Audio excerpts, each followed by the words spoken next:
বন্ধুরা, বলো তো আজকে কারা সব থেকে বেশি ঠকাচ্ছে? সেটা হচ্ছে আমাদের ঠকাচ্ছে সবাই। সেটা হচ্ছে আমরা যারা সাধারণ মানুষ। এতদিন চলেছে একরকম, এখন হচ্ছে আরেক রকম। কিন্তু আসল কাজ কিছুই হচ্ছে না। আসল কাজ যেটা হওয়ার দরকার সেটা হচ্ছে কেন ইয়ং জেনারেশান যুবকদের কাজ হচ্ছে না। সেটা কি? সে প্রতিটা ক্ষেত্রে দেখা যাচ্ছে সব জড়িয়ে একটা দড়ি পাকিয়ে গেছে। প্রাইভেট সংস্থাগুলোতে আমার কালকে আশ্চর্য লাগলো, প্রাইভেট সংস্থায় কাজ করতে গেলেও এখন একটা সেন্টার ধরে কাজ করতে হয়। তাহলে এগুলোকে আগে ব্যবস্থা করা হোক, এগুলো আগে ব্যবস্থা হোক। শুধু ওর কথা আমরা কি হয়েছে, আমরা এমন একটা অবস্থায় পড়েছি, আমরা সবসময় নিজেরা কি করে নিজেকে ভালো লোকের কাছে জাহির করব তাতেই আমরা ব্যস্ত।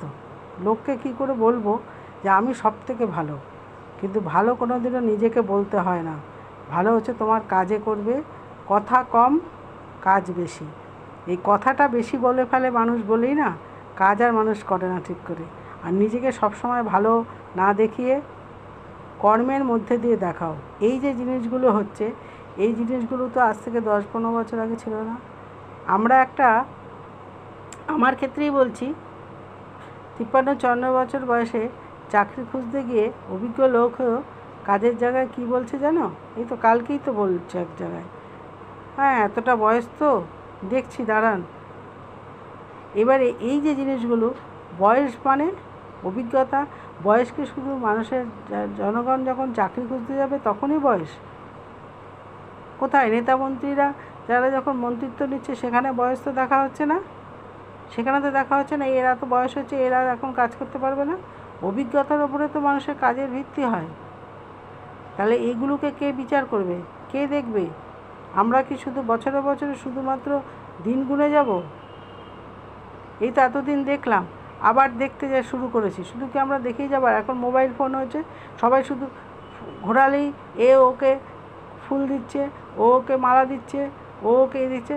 চুপচাপ থেকে সবাই ঠিকমতো কাজ করুন, কাজ করে মানুষকে দেখান, তাহলেই মানুষ আপনাদেরকে শ্রদ্ধার মালা পরাবে। জ্যান্ত মালা না পরালে শ্রদ্ধার মালা পরাবে, ঠিক আছে?